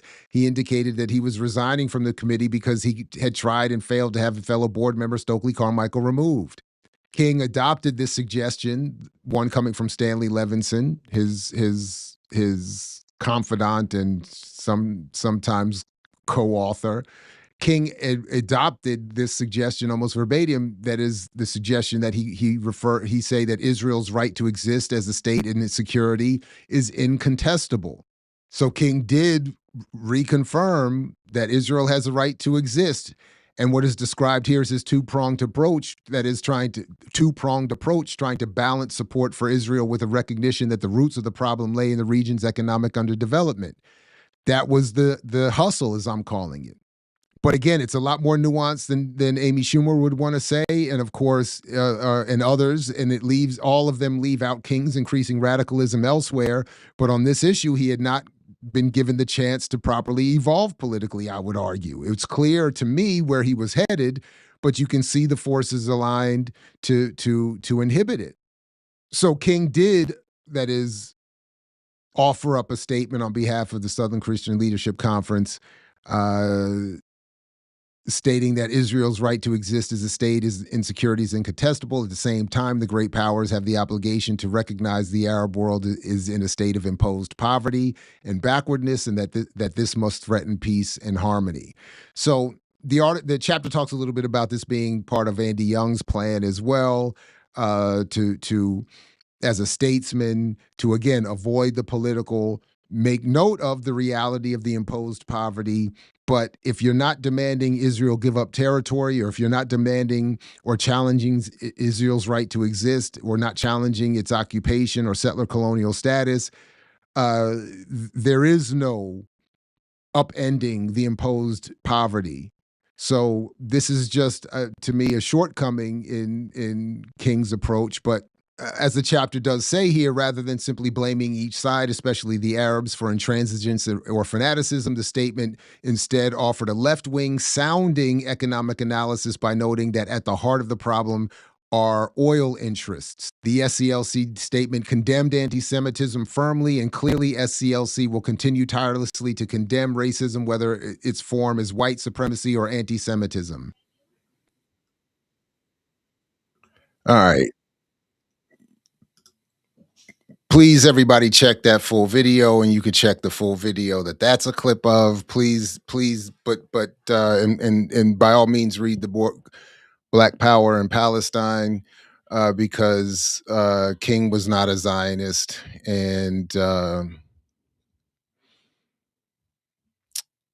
telling you, he is the most known and least understood person in human history, second maybe only to the historical Jesus Christ, who, well.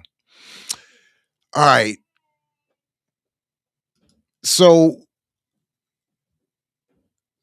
quietly, I have been, and I don't know what I'm going to do with it, but it's weird that that I saw this on R.M. Brown's show, because I don't remember where this came up initially, but was it on Renee's show? But oh, no. So a couple of weeks ago, I had mentioned that I played a little clip making fun of Killer Mike's appearance on the Lowdown with what's his name?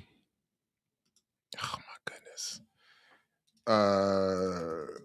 Who the Lowdown cast? Let's see, with Ethan Hawke.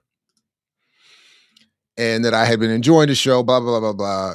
And somebody in the chat mentioned that Ethan Hawke had been playing John Brown in a series, The Good Lord Bird, based on McBride's book. So I didn't want to watch the series. I did want to start to watch the series, but then I was like, I don't know, let me look at the book. So I started listening to the book.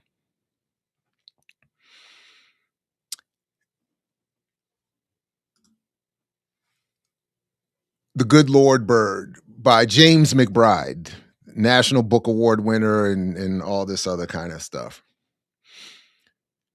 All right, so at some point, if I do this, because there's a content creator whose channel I like that, and she covered this series, and I want to revisit what she said, and then I want to finish the book and then watch the series before.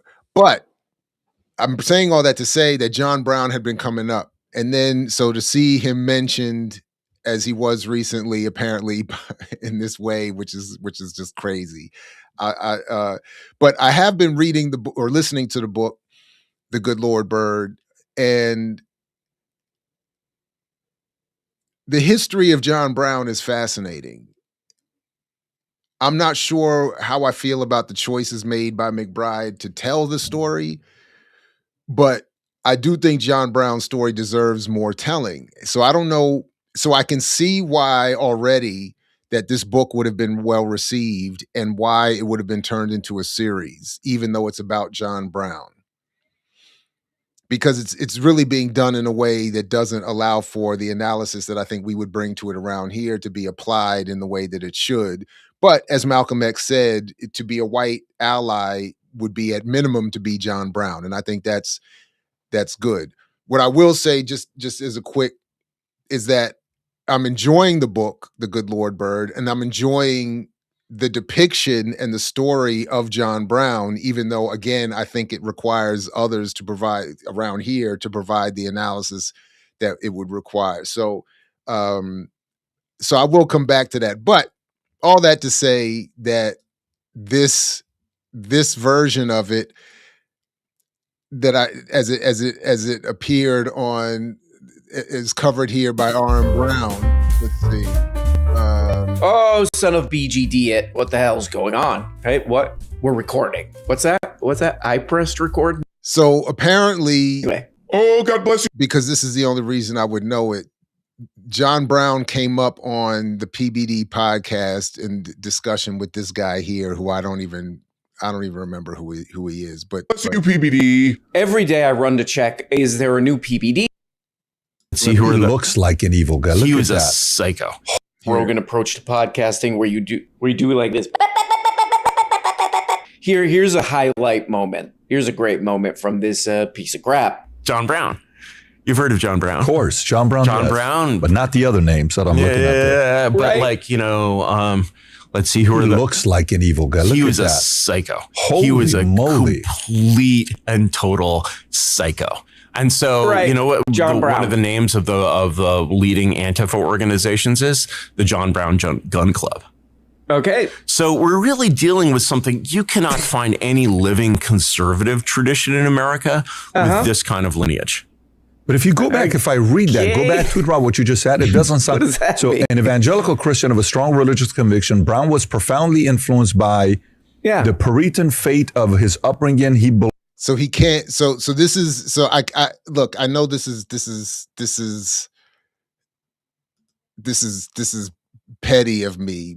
You know. People be like, why do you go out of your way to be petty? And I'd be like, who said it was out of my way? It's directly on my route every single time. Petty-luya. But as R.M. Brown points out, these podcasts get enormous views, hundreds of thousands of views in like a day, and he can't even be bothered. Like, he's so inexperienced. Not just, this is not an English language issue. It's inexperience with any sort of any form of elevated political language, that he repeatedly cannot pronounce Puritan, even as he's talking about, as someone who claims to be deeply invested in Christian ideology and faith and the support of a Christian nation, cannot say the word Puritan.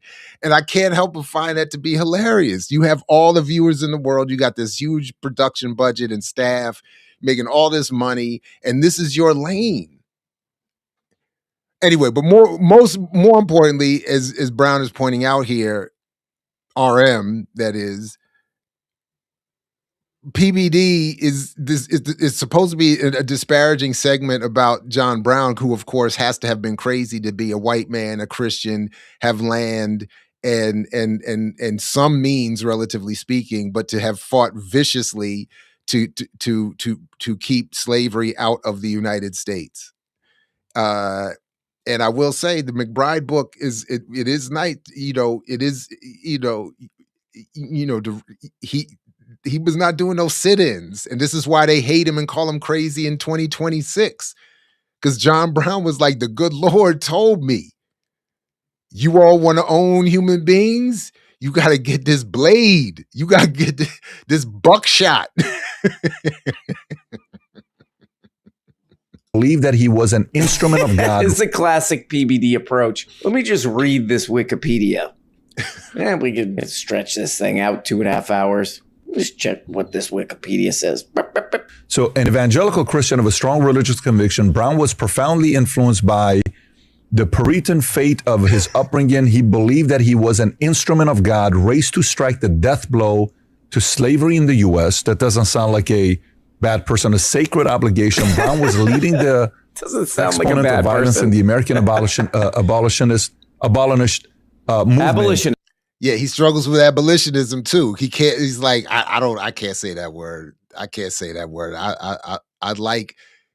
And if you've ever seen, oh my God, if you all don't know, if you all haven't gone through some of the nonsense I've gone through watching this stuff, if you've never watched R.M. Brown's coverage of it, or better yet, CoffeeZilla's PBD, like Patrick Bet-David, like this guy is a Ponzi scheme, multi-layer, multi-level marketing scheme, hustler, insurance hustler. CoffeeZilla, I did watch this one years ago. CoffeeZilla had dude on live and showed how, using Patrick Bet-David's own website and claims, he showed on live internet how everybody who signs up to do Patrick Bet-David's insurance multi-level marketing scheme walks out with less money than they started with. That he showed the charts and everybody's number just dropping.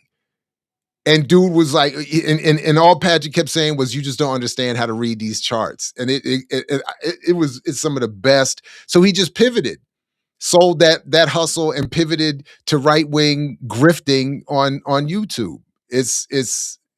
I mean, but that shit was hilarious. Believing it was necessary to end slavery after decades of peaceful So he was efforts had failed. previously known for what's called the Potawatomi Massacre, where he was in Kansas, where a lot of this trouble was happening. And again, massacre, they call it a massacre because I think 7 or 8 white slave owners got killed. So this is like, oh no. Like, oh no. The worst tragedy of all, like the Boston Massacre, no disrespect, where a black man mixed, by the way, too, Crispus Attucks. There's only a handful of people, but it's a massacre. And he just basically, like drags people out of their house with swords and murders them. Do you guys remember a film? There's a film. Anyway, that was all I wanted to show from that just oddly that it came up. John Brown came up, and like I said, I'm enjoying this book, The Good Lord Bird, but again, it's going to require some of us to add that analysis. I did promise to leave it alone in 2025. Somebody just dragged me back into it just a few minutes ago. But salute to the one to one of the good ones. Yeah. And even then, it's within a context. I mean, in many ways, and I don't know enough about John Brown in particular, but in many ways, the defense of so-called free states was a defense of white labor. It wasn't like, it wasn't necessarily some, we think everyone's equal and this, but whatever. the one thing that I will say that bothers me about the McBride book, and I could see why I could see why this would become a series, even though it's supposed to be about John Brown, is that a lot of the book is not about Brown directly. It's more about Little Onion, the 12-year-old enslaved African boy who spends most of the time passing as a girl, and who says repeatedly that he didn't experience anything bad about slavery until he got caught up with John Brown. In other words, so you get this, it's a very, I think, odd choice, interesting choice to be the lens through which slavery is described and John Brown's story is told. It's not John Brown's perspective, and it's not the perspective of a radical abolitionist enslaved person. And and you keep hearing repeatedly how I never starved, I never suffered, I never stressed about where I was going to sleep, I never got shot at, I never had my life threatened while I was a slave. But as soon as I started running around with John Brown trying to free everybody else, shit got hot. No, so it's fiction. That's the point. No, I'm sorry. I'm sorry. I should have been more clear. It's fiction. And again, we'll come back to it at some point. But and that's what I'm saying. But related to what we just saw in that R.M. Brown clip, that's and I think many of us have experienced a version of this just in our so-called educational process, where if John Brown comes up, he's often described as crazy. And even in The Good Lord Bird, he's described, I mean, he sounds like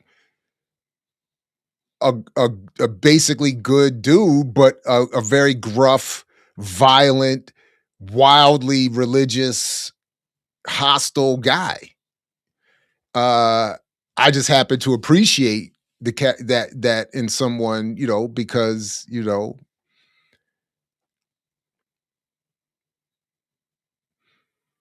but what I do also like, what I like about the story that does ring true to me in terms of the history, is that John Brown terrified folks. He was a myth and a legend, the legend of old John Brown.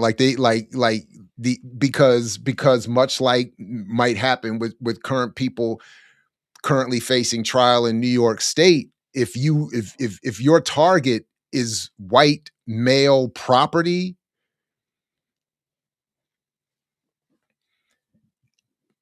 and you are willing to engage in the highest levels of violence against white men with property, shoot, you have to be defined as crazy going forever and ever and ever.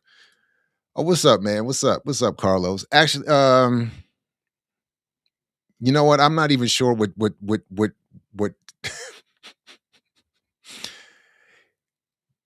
I'm not even sure which service it's on. It might be even on something even more unmentionable. But I don't know this book. Midnight Rising is a good book about John Brown. The only full book about John Brown that I've ever read is the one written by Du Bois. So I don't claim to be an expert. I did in undergrad read Brown's testimony, his final statement to the court before he was hung. And I always remember walking away from that thinking he was not crazy at all, that he was very intelligent and clear and probably a good guy. But I should go back and reread that too. So I haven't watched the series yet. That's why I was saying I saw that the series existed, but I haven't gone and watched it. I saw that one of my rotation content creators has a review of the series, or did a review of the series, which prompted me to go get the book and start listening to the book, which again I'm enjoying for all of what I think are its flaws. But so But we'll come back. We'll come back, or I'll come back to that at some point in some version. Okay, so I did want to look at this real quick because for multiple reasons this is infuriating. Let's see. And I'm telling you, there's an overlap here for a reason that I'm not surprised that we're getting. Let's see if I can get this. We're getting posts like this. The Nike Lebron 23, Honor the King, features a turquoise green colorway from Memphis's Lorraine Motel, the site of Martin Luther King Jr.'s assassination. This colorway is expected to release on January 20th, a day after Martin Luther King Jr. Day. Oh, and yeah, they didn't erase it. I did post a comment. I usually don't. I said this is shameful. Every single person involved in this should be publicly shamed for daring to misappropriate the image, history, and politics of the very anti-capitalist Dr. King, who was shot down while in literal defense of exploited striking laborers. Being used in this way is disgusting. Shame on all of you. So I didn't even write a well-written. But so first of all, less importantly, LeBron James is not the king. LeBron James is not only not better than Michael Jordan, he's not better than Kobe Bryant. He's not better than Akeem Olajuwon. He's not better than Tim Duncan. He's not better than Steph Curry. He's not better than Dr. J. He's not better than who else do I have ahead of him? These are just off the top. But he's not the king. He stole 23. Now, again, the only thing that I give him credit for is that LeBron James has had to do his career in at a level of scrutiny and in a media environment designed in one way to reshape and destroy him, and in another way to build him up beyond what he has ever been.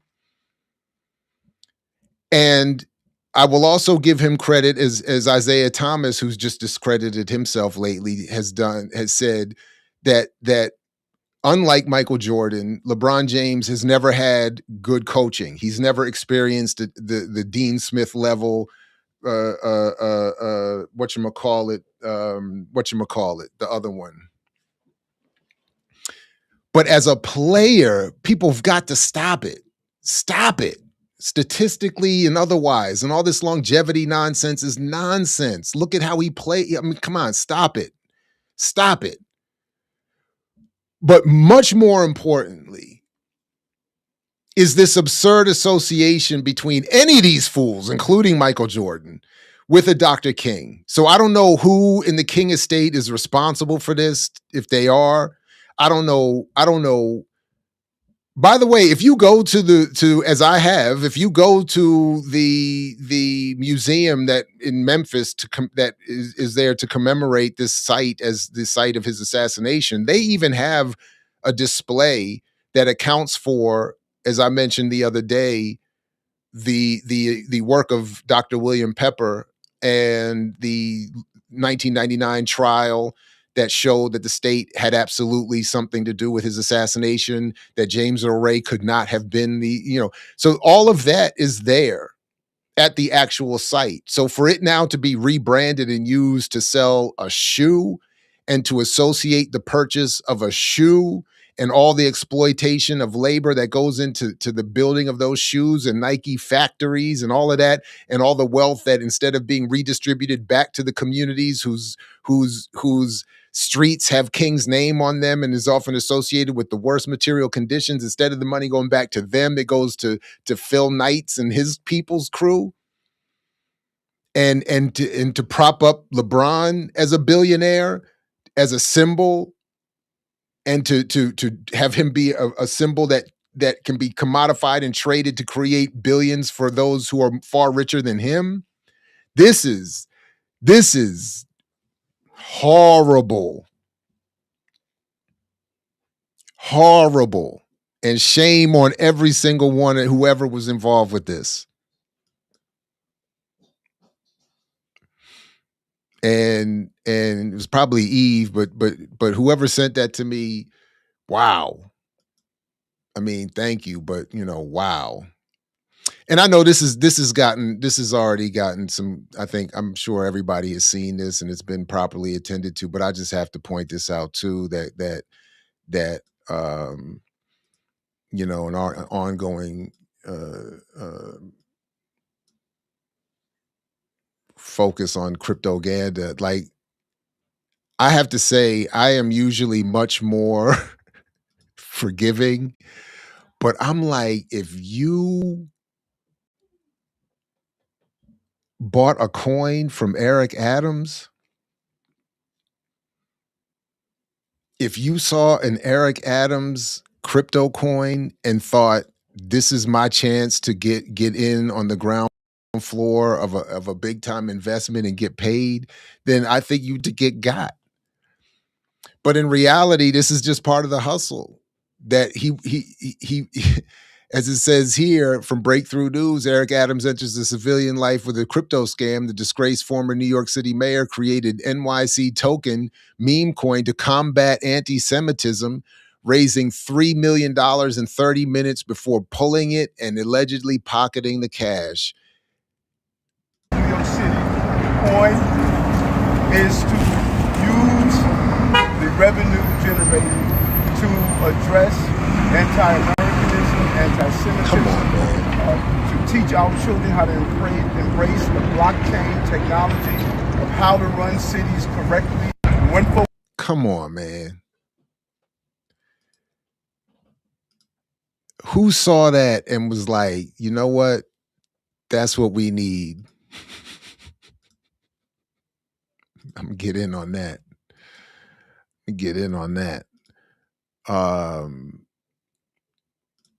Yeah.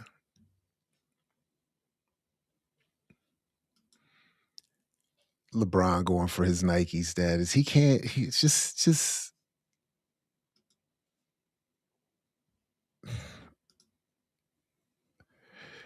oh man. Okay, so all right, this I got sent to me the other day.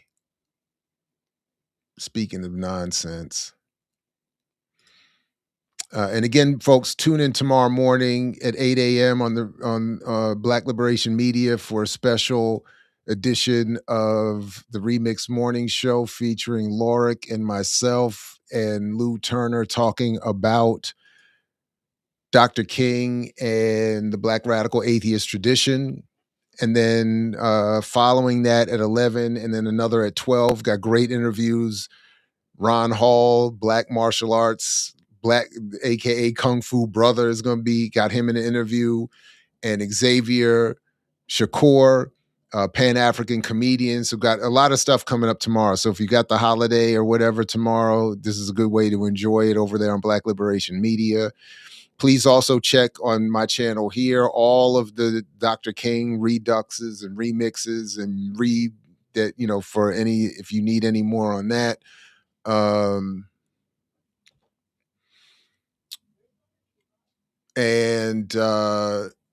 You know what, Stono? I don't know off the top of my head the email the BLM show host, but I bet you can find it on the website, blackliberationmedia.org. But I don't know it off the top of my head. Sorry about that. All right. So I got this sent to me because unfortunately, this is impacting the life of my crew and them. This Wired story: OpenAI is asking contractors to upload work from past jobs to evaluate the performance of AI agents. And the short of it is, this is from January 9th of this year, authored by Zoe Schiffer, Maxwell Zeff, and Will Knight. But the short of it is that Larry Ellison and what's the other ones from OpenAI? All of these fools are basically training AI to take all of our jobs, So this idea that it's going to make the world better and that we should all invest in it, we should all avoid it. OpenAI is asking third-party contractors to upload real assignments and tasks from their current or previous workplaces so that it can use the data to evaluate the performance of its next generation AI models. According to records from OpenAI and the training data company Handshake AI obtained by Wired.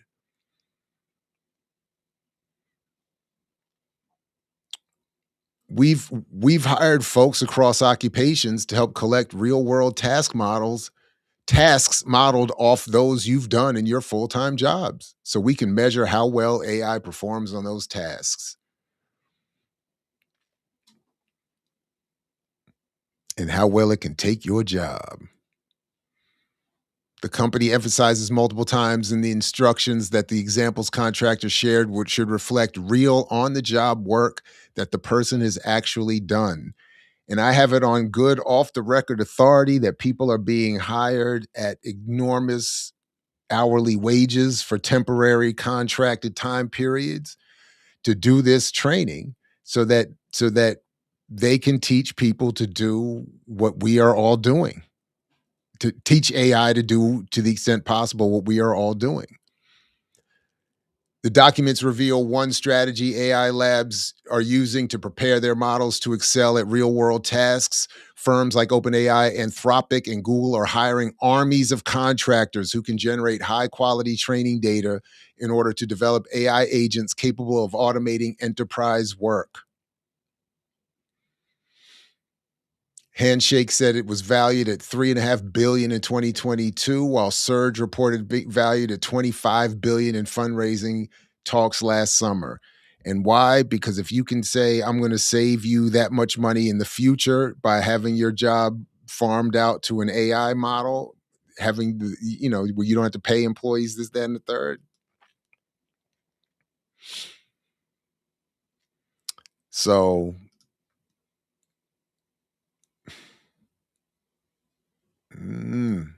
it's not looking good. And I also know some of you have I'm sure seen this, but I was asked to check it out and thought this was fascinating. Many of you I know the famous internet personality I Show Speed, and he's making this trip. Ethiopia. So and many people are saying how wonderful it is to see him debunking the myths that Africans on the continent don't care about the Black world, and how good it is to show the kind of Black unity and Pan-African pride that there actually is. Ethiopia was a shining example of independence. So that's why we have that bright light, because we gave hope. A hope for all Black nations that there is a Black nation that's not been defeated, that actually won a colonial power, and that it's a hope. And this is where Pan-Africanism started. I never even knew that. Yeah. Chat, I never even knew that. This is the central part of the media. Got 15 million followers on his YouTube channel. The real actual material and weapons that they used in that time. So let's go. Damn, look at that drum. I invite you to declare or to hit the drum. Whenever they hear the sound from this. So I'll put the link in the show description if folks want to see the whole thing. He went to China too. I didn't know that. So I'll just be honest. I've seen a lot of chatter about it, and a lot of it positive. And on the one hand, I think, yes, this is good. And even the chatter is good because it shows that at its core, there is this undeveloped, even certainly unorganized or underorganized or underdeveloped desire for unity, and a belief that all Black people are on some level connected and have common this, that, and the third, and appropriately so.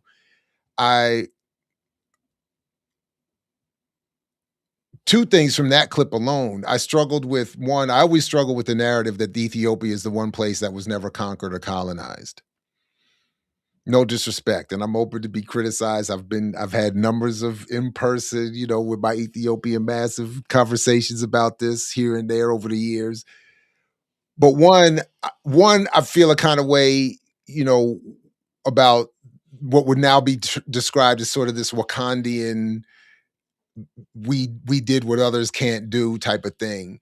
But similar to that, I'm saying, but if your borders and boundaries are themselves designed by the broader imperial efforts of Europe,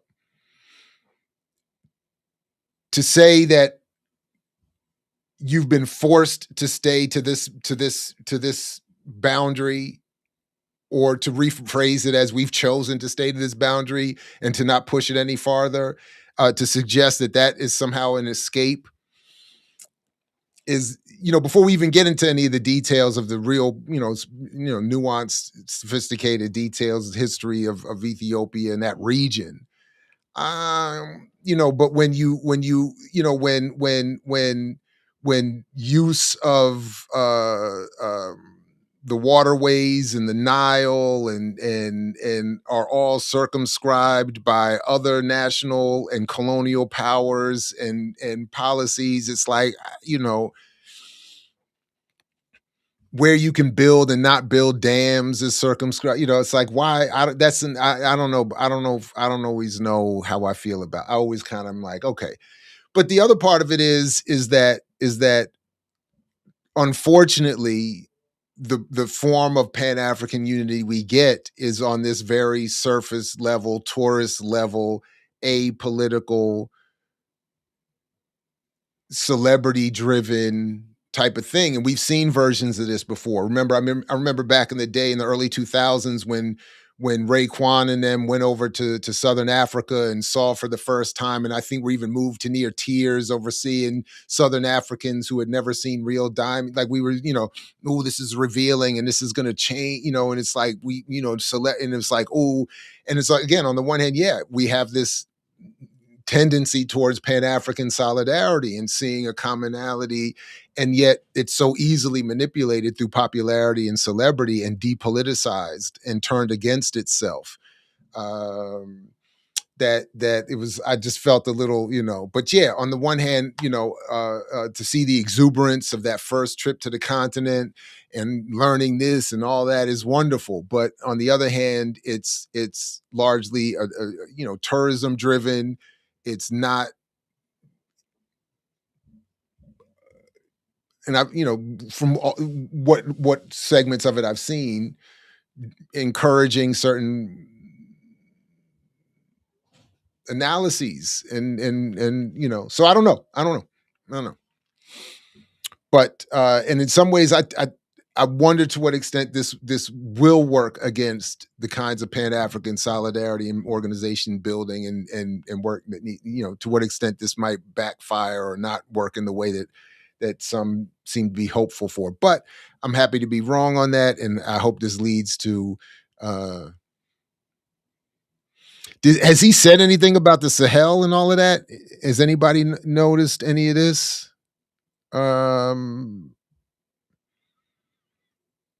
And I wonder, what is he saying about China? Yeah, I know he has no political education, and that's pretty clear. And I mean, he's too busy outrunning people, and I did actually see it in one of my track channels. I have a track channel that did an analysis of his speed, and they say if you break it down, they show why he's not really at world class level. But they broke it down, but they said within the first, I think 3 to 6 yards, he's as fast as anybody. But he can't hang with the actual professionals and elite race speed, at maintaining a certain maintaining their peak speed for as long a period of time. So it's interesting. But when it comes to, so I don't expect him to have a certain level of political education, but I'm kind of also responding to some of the response I've seen in terms of how excited some have gotten over that. Let's see. I think I got one more thing here. I think I'm gonna save this other thing for another time. No, actually, I don't. So that's it. Anybody got any comments, questions, queries, conundrums, catechisms? Please tune in to Black Liberation Media later today. I think Ear Doctor is probably going to be spinning tomorrow morning for Lorik and me and Lou Turner talking about Dr. King and the Black radical atheist tradition. And then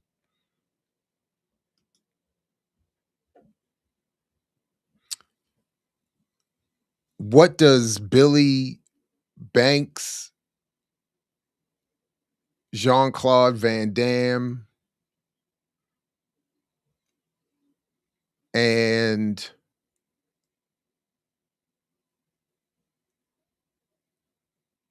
Steven Seagal have to do with the Black radical tradition and the history of Kung Fu? Tune in tomorrow. And who is the Cat Williams of Pan-African comedy? Tune in tomorrow to Black Liberation Media for that too. Yeah. He's not going. Yeah, Noah Lyles and them. He's not going. He can't. You know. Yeah. Exactly. Lord. Yeah. Oh man, ZZ, appreciate you. I'm scared. He used to be for a soundtrack to a coup d'etat. All right. Fair enough.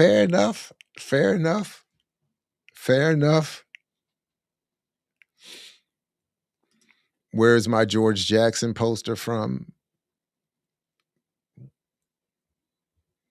You know what? I'm not sure where. I have to think about that.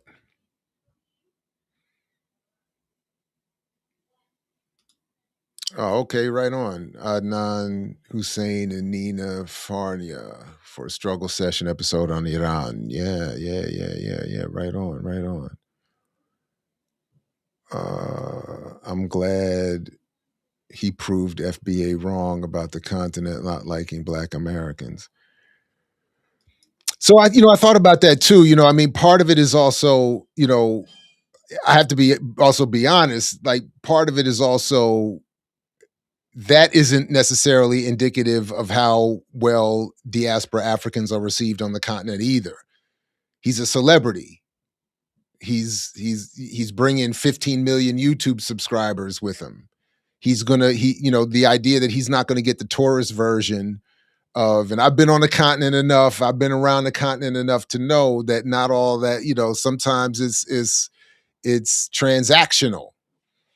And that's why I'm saying, the Pan-Africanism defined at the level of sort of a general solidarity in business and this, that, and the third is one thing. But solidarity at Pan-Africanism as United States of Africa under scientific socialism is another. And somewhere in between, we might find, oh, right on. Laura Shihai will be on that episode of Struggle Session as well. So let's go ahead and get out of here. Let's make sure we have time. I don't know what time it's starting, but let's make sure we have time to snack up, stretch.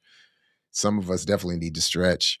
And yeah, thanks for coming and hanging out, everybody. This has been great. Please do all the things to support the platform. Please be over there tomorrow morning, bright and early, on Black Liberation Media. And yeah, Laura, by the way, I did my homework, man. I'm ready.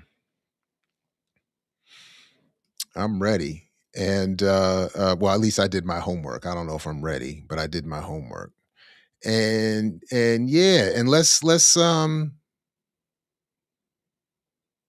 you know what? I like it so much, man. I'm gonna play the intro for the outro.